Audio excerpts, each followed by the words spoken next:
संग्राम जगताप यांनी केलेल्या एका वक्तव्यानंतर चांगलंच राजकारण तापलं। त्यांच्या वक्तव्यानंतर अजित पवारांनी त्यांना थेट नोटीस देण्याचा इशारा दिला। तर नोटीस नको, संग्राम जगतापांना पक्षातनं काढण्याची मागणी सुप्रिया सुळे यांनी केली आहे। पाहूयात।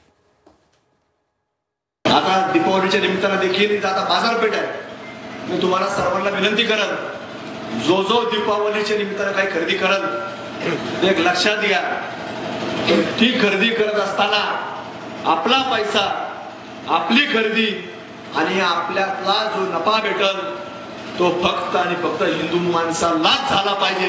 अशा प्रकारची दीपावली आपण प्रत्येकाने साजरी करावी। राष्ट्रवादी काँग्रेसचे आमदार संग्राम जगताप यांच्या याच वक्तव्यावरून वादंग उठलाय।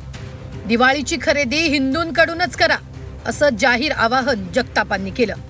त्यानंतर राष्ट्रवादी काँग्रेसची मात्र काहीशी अडचण झाली आहे। संग्राम जगताप यांचे सर्वोच्च नेते आणि पक्षाचे प्रमुख अजित पवारांनी जाहीरपणे संग्राम जगताप यांची कानउघाडणी केली आहे। संग्राम जगतापांना अजितदादांनी पक्षाची विचारधारा फुले शाहू आंबेडकरांची असल्याची आठवण करून दिली। त्याही पुढे जाऊन संग्राम जगताप यांना नोटीस पाठवणार असल्याचं अजितदादांनी सांगितलं होतं। मात्र आता यावर खासदार सुप्रिया सुळेंनीच आक्षेप घेतला। नोटीस कसली पाठवता, थेट पक्षातून हकालपट्टी करा अशी मागणी सुप्रिया सुळेंनी केली आहे। अतिशय चुकीचं विधान केलेलं आहे। आम्ही त्यांना कारणे दाखवा नोटीस पाठवणार आहोत। एकदा पक्षाची ध्येय धोरणं ठरल्यानंतर पक्षाच्या विचारधारेपासून जर कुठलाही खासदार, आमदार किंवा संबंधित जबाबदार व्यक्ती अशा प्रकारची वक्तव्य करत असतील तर ती वक्तव्य राष्ट्रवादी काँग्रेस पक्षाला अजिबात मान्य नाही। ही भूमिका आमची कालही होती, आजही आहे, उद्याही राहील। शाहू फुले आंबेडकरांच्या विचारधारेने आम्ही पुढे चाललो आहे। खरं तर अरुण काका जगताप जोपर्यंत हयात होते तोपर्यंत सगळं तिथं सुरळीत होतं, परंतु आता काही लोकांना आता आपल्यावर जबाबदारी वाढलेली आहे। आपले वडिलांचं आपल्यावर छत्र राहिलेलं नाही आहे, त्यावेळेस जबाबदारीनं आपण वागलं पाहिजे, बोललं पाहिजे। हा शाहू फुले आंबेडकरांचा महाराष्ट्र हा सर्वांना बरोबर घेऊन जाणार आहे। परंतु अशा वेळेस मी तिथं एका कार्यक्रमाला गेलेलो होतो, तेव्हाही त्याला सांगितलेलं होतं। तो म्हणाला की नाही, मी त्याच्यामध्ये सुधारणा करीन, पण ते सुधारणा करताना दिसत नाही। त्याच्यामुळं त्याची जी भूमिका आहे, त्याचे जे विचार आहेत ते पक्षाला अजिबात मान्य नाही आणि त्याच्यामुळं त्याला कारणे दाखवा नोटीस। नुसती नोटीस देऊन होणार नाही, पक्षातून काढून टाकायला पाहिजे।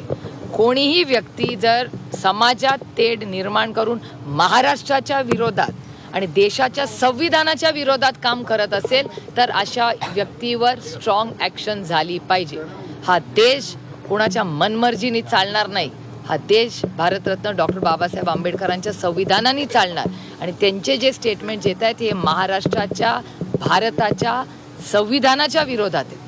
त्याच्यामुळे ह्याच्यापेक्षा जास्त स्ट्रॉंग ॲक्शन आम्हाला अपेक्षित आहे आणि हा विषय राजकीय नाही आहे, हा सामाजिक भारताच्या आणि महाराष्ट्राच्या ऐक्याचा विषय आहे। सामाजिक कार्यकर्ता अंजली दमानिया यांनीही जगताप यांच्या वक्तव्याचा खरपूस समाचार घेतला।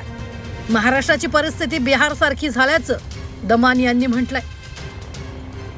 दुर्दैव आपल्या देशाचं हेच आहे की सगळेच जण धर्माच्या बेसिसवर पहिलं ते विभाजन झालं की हा पक्ष हिंदुत्ववादी, हा पक्ष सेक्युलर, आणि त्यानंतर जे होत गेलंय ते अगदी थेट बिहारसारखं महाराष्ट्राची परिस्थिती। मी असं नाही म्हणणार की फक्त बीड आणि पुणेच आहे, पूर्ण महाराष्ट्राची परिस्थिती अतिशय बिकट होत चाललेली आहे। दुसरीकडे मंत्री राधाकृष्ण विखे पाटलांनी संग्राम जगताप यांचं समर्थन करण्याचा प्रयत्न केला।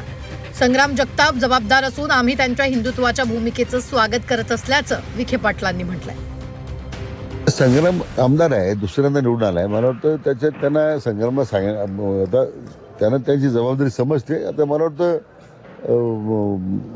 हिंदुत्वाचा पुरस्कार करण्यात त्यांनी ठरवलेलं दिसतंय, ते स्वागतच आहे। पण आणखीन त्याच्या मनात काही मी अजून बोललेलं नाही आहे, पण निश्चित चर्चा करेल। राष्ट्रवादी काँग्रेस हा सर्वसमावेशक पक्ष असल्याचं अजित पवार कायमच सांगत असतात। मात्र संग्राम जगताप गेल्या काही दिवसांपासून कट्टर हिंदुत्वाची भाषा बोलताय। त्यामुळेच आता अजितदादांनी कानउघडणी केल्यानंतर जगताप यांची भाषा बदलणार का हे पाहणं महत्त्वाचं आहे। ब्युरो रिपोर्ट, झी 24 तास।